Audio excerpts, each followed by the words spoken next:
The demand for a sign, Matthew 16. Then the Pharisees and Sadducees came and tested Jesus by asking him to show them a sign from heaven. But he replied, "When evening comes, you say, 'The weather will be fair, for the sky is red.' And in the morning, 'Today it will be stormy, for the sky is red and overcast.' You know how to interpret the appearance of the sky, but not the signs of the times. A wicked and adulterous generation demands a sign, but none will be given it, except the sign of Jonah." Then he left them and went away. When they crossed to the other side, the disciples forgot to take bread. "Watch out," Jesus told them. "Beware of the leaven of the Pharisees and Sadducees." They discussed this among themselves and concluded, "It is because we did not bring any bread." Aware of their conversation, Jesus said, "You of little faith, why are you debating among yourselves about having no bread? Do you still not understand? Do you not remember the 5 loaves for the 5,000, and how many basketfuls you gathered? Or the 7 loaves for the 4,000, and how many basketfuls you gathered? How do you not understand that I was not telling you about bread, but beware of the leaven of the Pharisees and Sadducees?" Then they understood that he was not telling them to beware of the leaven used in bread, but of the teaching of the Pharisees and Sadducees. When Jesus came to the region of Caesarea Philippi, he questioned his disciples, "Who do people say the Son of Man is?" They replied, "Some say John the Baptist, others say Elijah, and still others, Jeremiah or one of the prophets." "But what about you?" Jesus asked. "Who do you say I am?" Simon Peter answered, "You are the Christ, the Son of the living God." Jesus replied, "Blessed are you, Simon, son of Jonah, for this was not revealed to you by flesh and blood, but by my Father in heaven. And I tell you that you are Peter, and on this rock I will build my church, and the gates of Hades will not prevail against it. I will give you the keys of the kingdom of heaven. Whatever you bind on earth will be bound in heaven, and whatever you loose on earth will be loosed in heaven." Then he admonished the disciples not to tell anyone that he was the Christ.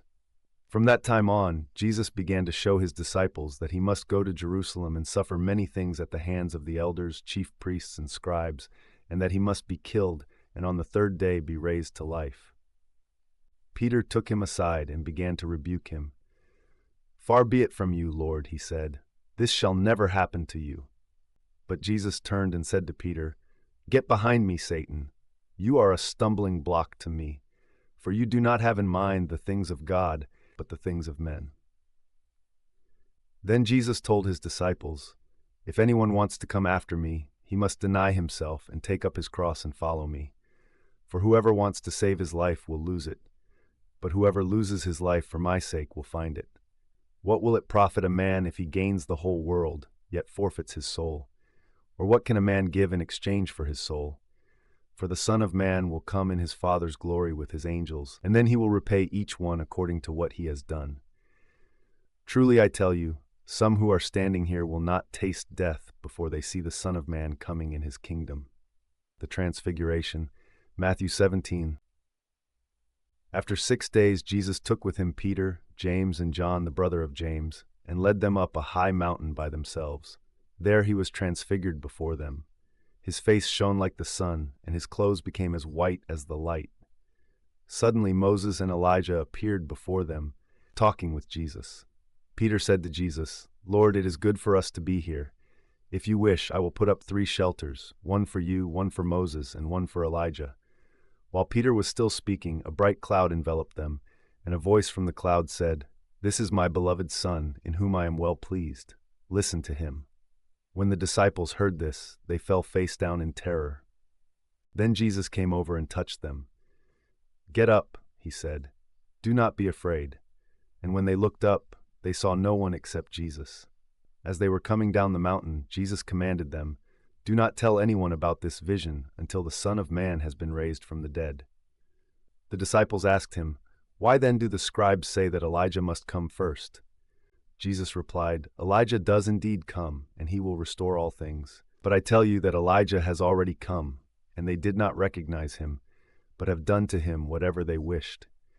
In the same way, the Son of Man will suffer at their hands." Then the disciples understood that he was speaking to them about John the Baptist, the boy with a demon. When they came to the crowd, a man came up to Jesus and knelt before him. "Lord, have mercy on my son," he said. "He has seizures and is suffering terribly. He often falls into the fire or into the water. I brought him to your disciples, but they could not heal him." "O unbelieving and perverse generation," Jesus replied, "how long must I remain with you? How long must I put up with you? Bring the boy here to me." Then Jesus rebuked the demon, and it came out of the boy, and he was healed from that moment. Afterward, the disciples came to Jesus privately and asked, "Why couldn't we drive it out? Because you have so little faith." He answered, "For truly I tell you, if you have faith the size of a mustard seed, you can say to this mountain, 'Move from here to there,' and it will move.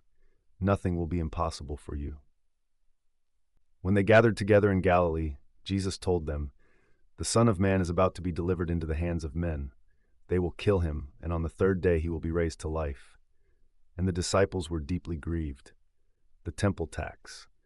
After they had arrived in Capernaum, the collectors of the 2 drachma tax came to Peter and asked, "Does your teacher pay the 2 drachmas?" "Yes," he answered. When Peter entered the house, Jesus preempted him. "What do you think, Simon?" he asked. "From whom do the kings of the earth collect customs and taxes? From their own sons, or from others?" "From others," Peter answered. "Then the sons are exempt," Jesus said to him. "But so that we may not offend them, go to the sea, cast a hook, and take the first fish you catch. When you open its mouth, you will find a 4 drachma coin. Take it and give it to them for my tax and yours. The greatest in the kingdom." Matthew 18. At that time the disciples came to Jesus and asked, "Who then is the greatest in the kingdom of heaven?" Jesus invited a little child to stand among them. "Truly I tell you," he said, "unless you change and become like little children, you will never enter the kingdom of heaven. Therefore, whoever humbles himself like this little child is the greatest in the kingdom of heaven. And whoever welcomes a little child like this in my name welcomes me.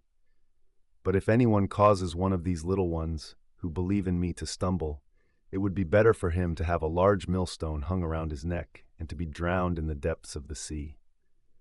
Woe to the world for the causes of sin. These stumbling blocks must come, but woe to the man through whom they come. If your hand or your foot causes you to sin, cut it off and throw it away. It is better for you to enter life crippled or lame than to have 2 hands and 2 feet and be thrown into the eternal fire. And if your eye causes you to sin, gouge it out and throw it away. It is better for you to enter life with 1 eye than to have 2 eyes and be thrown into the fire of hell. The parable of the lost sheep. See that you do not look down on any of these little ones. For I tell you that their angels in heaven always see the face of my Father in heaven. What do you think? If a man has 100 sheep and one of them goes astray, will he not leave the 99 on the hills and go out to search for the one that is lost? And if he finds it, truly I tell you, he rejoices more over that one sheep than over the 99 that did not go astray. In the same way, your Father in heaven is not willing that any of these little ones should perish. A brother who sins. If your brother sins against you, go and confront him privately. If he listens to you, you have won your brother over. But if he will not listen, take 1 or 2 others along, so that every matter may be established by the testimony of 2 or 3 witnesses. If he refuses to listen to them, tell it to the church. And if he refuses to listen even to the church, regard him as you would a pagan or a tax collector. Truly I tell you, whatever you bind on earth will be bound in heaven, and whatever you loose on earth will be loosed in heaven. Again, I tell you truly, that if 2 of you on the earth agree about anything you ask for, it will be done for you by my Father in heaven. For where 2 or 3 gather together in my name, there am I with them. The unforgiving servant. Then Peter came to Jesus and asked, "Lord, how many times shall I forgive my brother who sins against me? Up to 7 times. Jesus answered, I tell you, not just 7 times, but 77 times. Because of this, the kingdom of heaven is like a king who wanted to settle accounts with his servants. As he began the settlements, a debtor owing 10,000 talents was brought to him.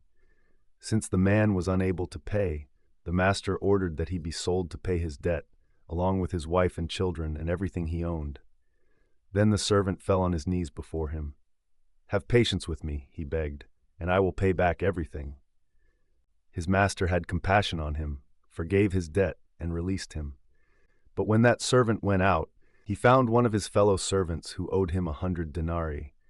He grabbed him and began to choke him, saying, "Pay back what you owe me." So his fellow servant fell down and begged him, "Have patience with me, and I will pay you back." But he refused. Instead, he went and had the man thrown into prison until he could pay his debt. When his fellow servants saw what had happened, they were greatly distressed, and they went and recounted all of this to their master. Then the master summoned him and said, "You wicked servant, I forgave all your debt because you begged me. Shouldn't you have had mercy on your fellow servant, just as I had on you?" In anger, his master turned him over to the jailers to be tortured until he should repay all that he owed. That is how my heavenly Father will treat each of you unless you forgive your brother from your heart.